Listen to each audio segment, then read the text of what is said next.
Hi friends, I am just brimming with anticipation today because I have a new veggie bed. It was built by my friend Mark and it's a little terraced add-on to the veggie bed that I already had. And because of everything going on this year, it just, growing vegetables and more vegetables kind of seemed like a no-brainer. So today I am going to show you how to plant some seeds directly into a raised bed, the type of plants that are good for that, and we're also going to transplant a few little basil seedlings as well. So come along. So this is the new raised bed, and I'm dividing it in half for what we're doing today. I'd like to see how intensively I can grow this bed.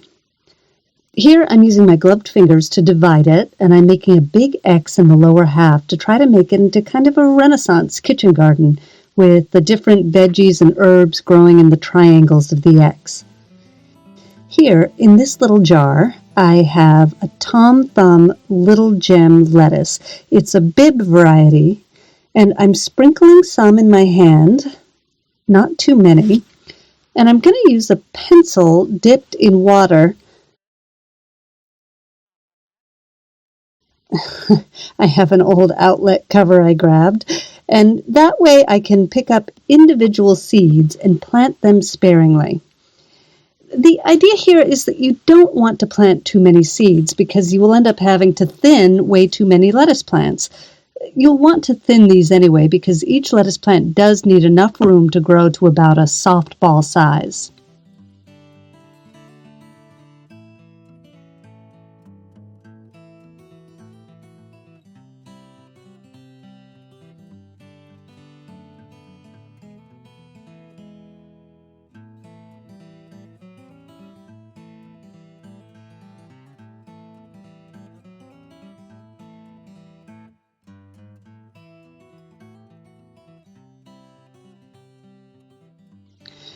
Next, I am going to transplant these basil seedlings that I already started in my cold frame.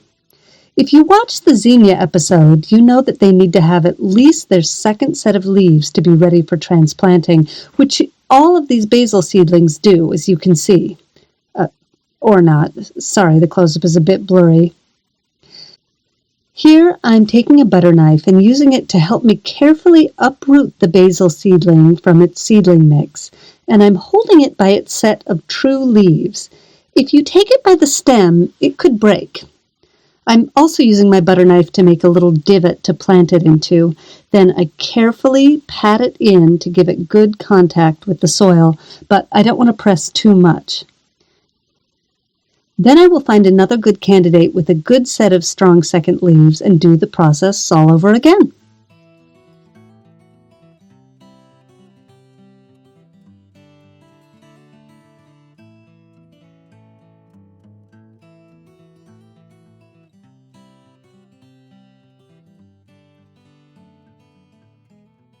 And then the third and final basil seedling I will plant here. So these are dolce fresca basil plants, and though they are small now, they will get much bigger, so I don't want to crowd them. 3 should be plenty for this little space. And if one of them gets eaten by a hungry slug while it's still tiny, I can replace them with one of these other basil seedlings that I'm going to grow on in plastic pots.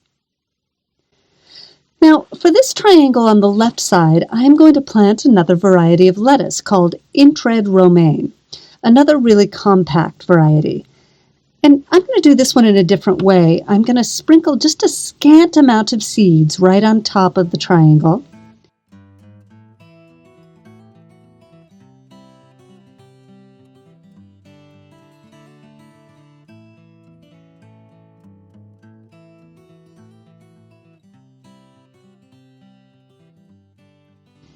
And then next, I will take some of the soil that I had displaced, and I'm going to sprinkle it right over the seedlings, making sure to pat it down well to give the seeds good contact with the soil.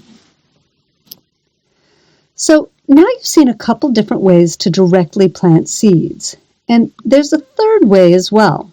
Again, with the pencil, I use the eraser end to make a little divot, and I can drop a radish seed or two directly into the divot. These are French breakfast radishes. They are slightly easier to hold on to than the tiny lettuce seed. There are also gadgets out there to help you plant one seed at a time, but I like my pencil technique. That's one of the great things about gardening. You can get a lot of fancy tools if you want, but most of the time you really don't need them. Now, very important, we are going to water them in. I'm using here a sprayer on the mist setting so we don't dislodge any of the precious seeds. If you don't have a sprayer at home, maybe you have a watering can that has a little spray head. And if you don't, just be very careful because you don't want to joggle those seeds out of place. But make sure to water them well. And you will want to water the seeds morning and evening until they sprout. Then you can start to ease off, and as the plants get stronger, you can water more deeply but less frequently. So thanks for planting my new raised bed with me. I hope this gives you the courage to just go out and plant some seeds of your own. What can go wrong? They're seeds, they're cheap, it's a great thing to start practicing with. See you next time. Bye-bye.